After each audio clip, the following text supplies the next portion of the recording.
Well, Sláinte and howdy to Buckaroos. How the heck are you? I had a little issue. I had scheduled this video for earlier, but then I had something come up and couldn't do it, so I had to delete it and then try again. But here we are. Nonetheless, I persevere. Anyways, how the heck are you? I am from the Whiskey Whisperer for the purposes of this video, and I want to talk about the aperitif. So I was looking at various versions of the aperitif, and if you will go back in time with me, it does seem like it has changed a little bit. Modern versions of an aperitif seem to be a little bit different than my original interpretations of, or what I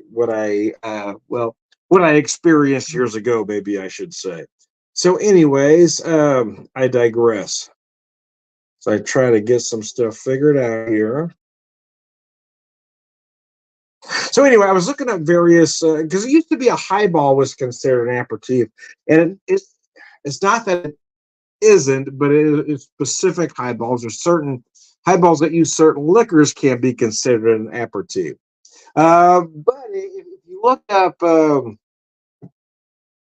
I guess it depends on who you're reading, right? If you look up certain publications, Manhattan and Old Fashioned can be both an aperitif and a digestive. Now, for me, in all honesty, I prefer both of those cocktails as a digestive, meaning after dinner, even though I've been known to have both before dinner. But anyway, they kind of make more sense after dinner, but they can be both an aperitif and a digestive. But I wanted to explore a cocktail that I didn't know much about or that I haven't had much of as I was looking up the aperitif and classic aperitif recipes. What I found was the gimlet. It's not something that I drank a lot of. So I thought, okay, let's explore that. So the gimlet is very simple. It is a gin or could be vodka, a sweetened lime juice, or a lime simple syrup, and usually a lime wedge garnish. So I did that. I did that classic version of the gimlet. The gimlet. That's not something I drank. Okay, let's explore that. Sorry about that. I'm trying to make some adjustments on my page here. We just got this new tablet, and I'm trying to figure out. Well, just trying to figure it out. Trying to get everything set up how I had the other one. Anyways, I digress. Let me set that off to the side now. So anyway, yes, I did a classic version of a gimlet. Let's see if I got that right there. Here we go. Did a classic version of a gimlet, and I used this particular. Oh, wrong one, wrong bottle. I used this particular gin. I finished off my still 630 out of St. Louis. Their American Navy strength gin at 120 proof. I got about 2 ounces of this in there. I picked this up. Oh, just well, about the third week of June. Just it was the last thing I bought before my knee surgery. So anyway, let me show you that bottle. Still 630 out of St. Louis. That's some great stuff. So let me show you that, and then I'm going to show you the cocktail. Now, traditionally, most will. Oh gosh, something got in my cocktail there. Oh, it's just a little piece of lime. Um, Most will put the garnish on the rim, and there's a reason for that because it's a garnish. It's supposed to look pretty. But for me, I'm all about I'm all about practicality. For me, the garnish isn't doing you any good on top of the glass. So I made the decision to drop the lime in.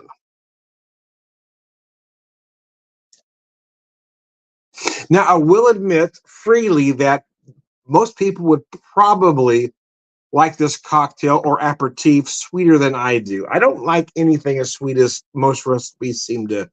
Well, as as written in most recipes, maybe I should say.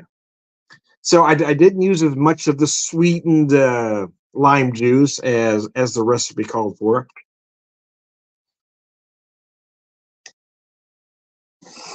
But boy, I can see why that is an aperitif. It is designed to whet your appetite. to make you feel the need for food, and it certainly does that.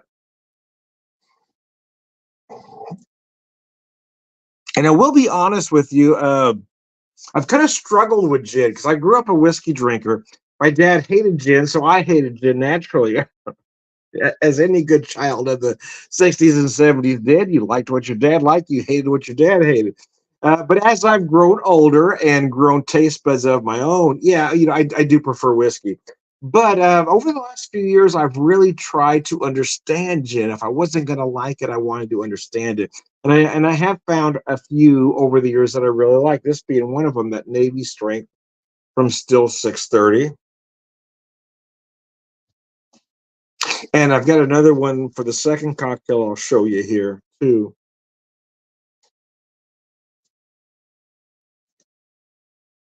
So I don't have a name for the second cocktail, but again, it's Gimlet inspired. The Gimlet being just the gin, and then the sweetened lime juice and a lime garnish. Well, for my second cocktail, I just took that in a slightly different direction. I'm using from Restless Spirits, their Builder's Barrel Finished Gin, distilled from Midwestern grain, made with rosemary, lavender, and love. So it is a 92 proof gin, a little bit less, but you need to bring it down a little bit. Uh, so again, the gimlet is basically just the gin, the lime juice. So I wanted to take it. I wanted to use that as my inspiration, but use something other than lime. In this case, I used ginger.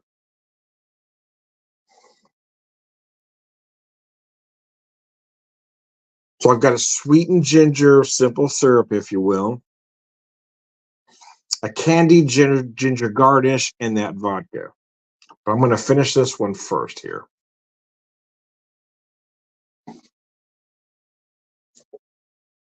How are we all doing today? It's funny. It's my day off, and I wanted to do something today, right? I wanted to get out.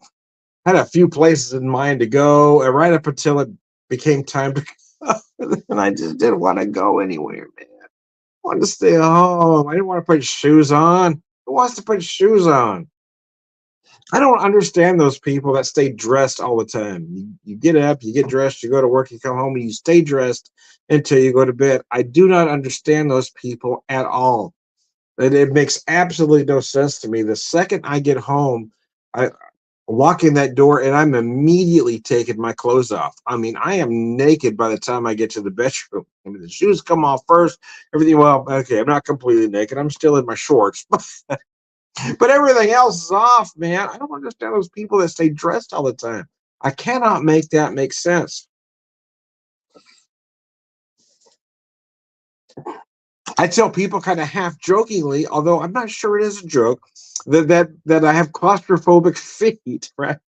I don't like to wear shoes. I've never liked to wear shoes, even as a kid. I grew up in Southern California, so I was barefoot, the better portion of the time. I mean, and there was a time, believe it or not, that before signs were up that says no shoes, no shirt, no service. Because I used to go into a lot of places barefoot, man. I hate wearing shoes. I've always hated wearing shoes. It feels like I'm being smothered, man. It's like I can't breathe. Anyways, I know there's got to be something in there, but nevertheless, that's what it is. But I've always, I mean, I spent, I mean, as a kid, I was barefoot most of the time.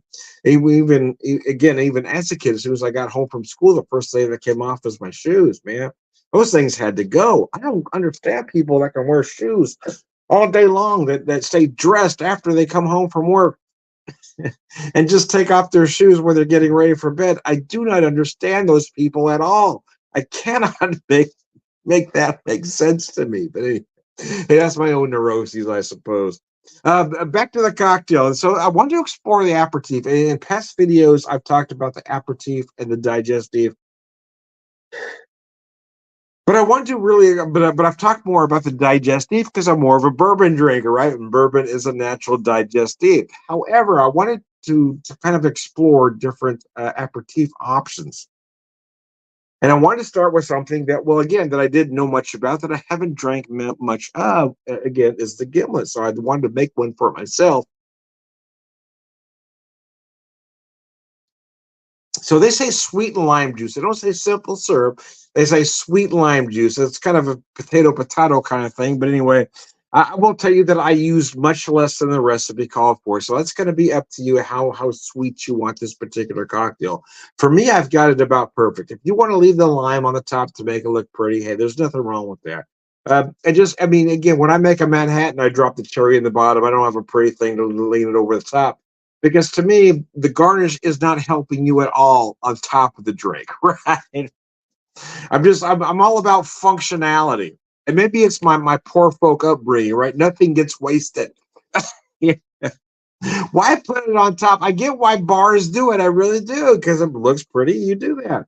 But when you're at home, the drink should be functional, which is why I've got the lime inside the cocktail. Yeah, so the reason I was talking about the highball earlier was because I was looking at, like a gin and tonic or gin and soda, or various other, vodka soda, that kind of thing, or lime, using a lime or a little lime simple syrup or sweet lime juice, if you will, and then the club soda or just sparkling water or seltzer. And as I looked at different articles. They are acceptable aperitifs, but they're not necessarily, the mainstream aperitif, if you will. But the Gimlet kept coming up and coming up. And the reason I decided to do it again is because it's a cocktail that I just didn't know much about.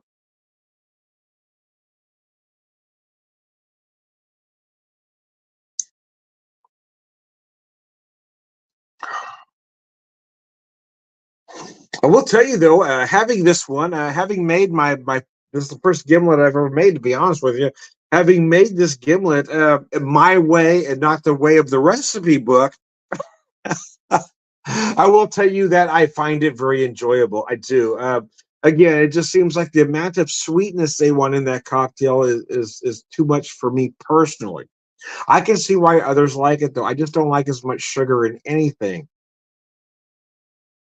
I don't put sugar in my coffee. I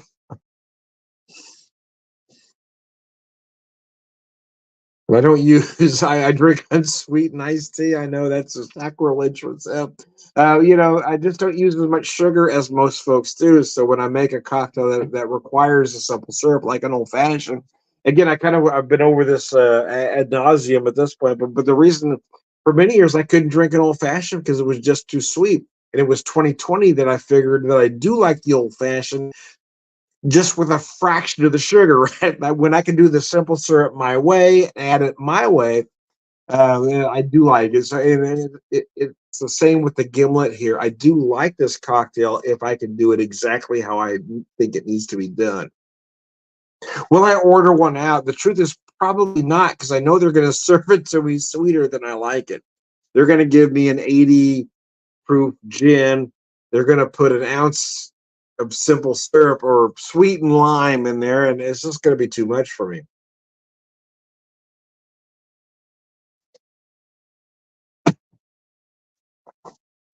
I had mentioned that I was using the 120 proof gin, and you could see how easy to drink that was, which is that little bit of sweet lime juice.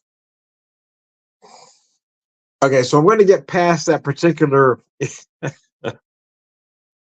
terminology, if you will, and say, okay, this one I'm going to call it simple syrup. So I used a ginger simple syrup, about a half ounce, 2 ounces of the gin, and then I've got candied gin as a garnish. So again, it's not a gimlet because the gimlet is lime specific, but it is inspired by the gimlet. So I don't know what you would call this. Oh God, that's delicious. Man, that's tasty. I don't care who you are. That's good.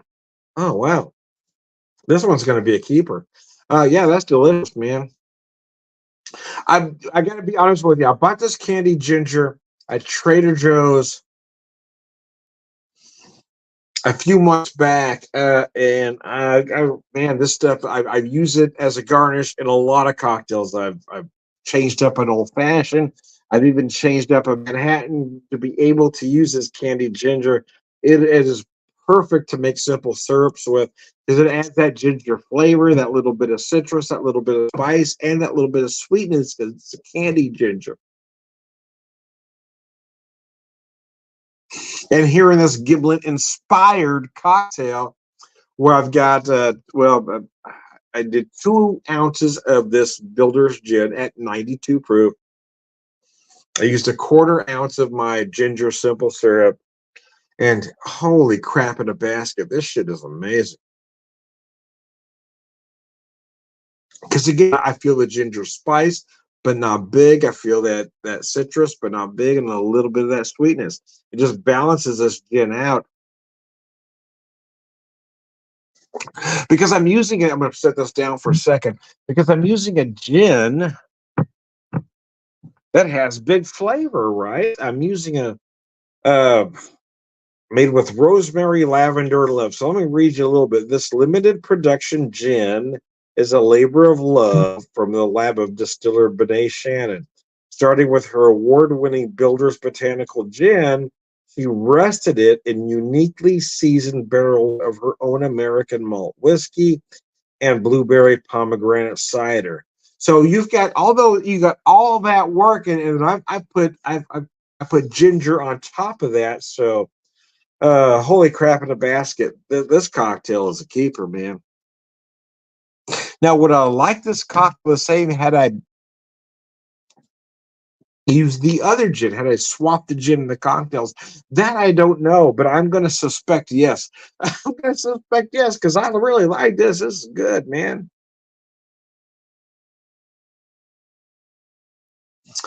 I don't know that it has a name. Quite frankly, I tried to look for recipes for gin and ginger syrup, and I didn't find one. So I may have to give it a name. I just don't know what to name it. I'm not necessarily good with that sort of thing. Which again, it was inspired by the Gimlet using the gin and the sweetened lime juice, and here I did the ginger, sweetened ginger with the gin, and but I think a lot of it is that quality of this Builder's gin. That gin is so amazing, and I will tell you that as I've tried to find an appreciation for gin, it started with Tomstown barrel gin. Uh, yeah, I do find I like the barrel gin better than not barreled. However, well, here's the however, as I've found that appreciation through barrel gin, I'm finding appreciation through not barrel gin and finding products like the Still 630 Navy strength. It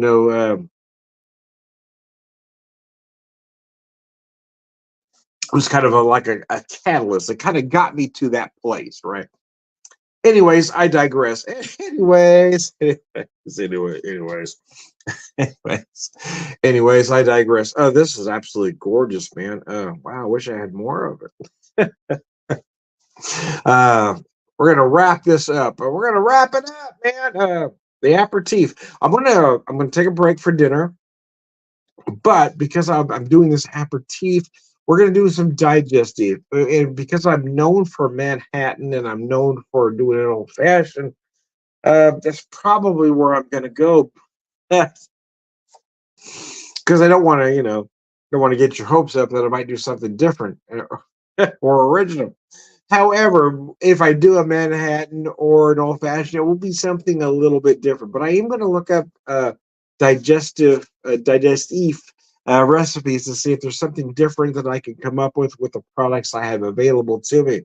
So anyway, here's to you the Gimlet and a Gimlet inspired cocktail. I am Tom, the Whiskey Whisperer, Whiskey Evangelist, prolific whiskey drinker, purveyor, wisdom all around good guy.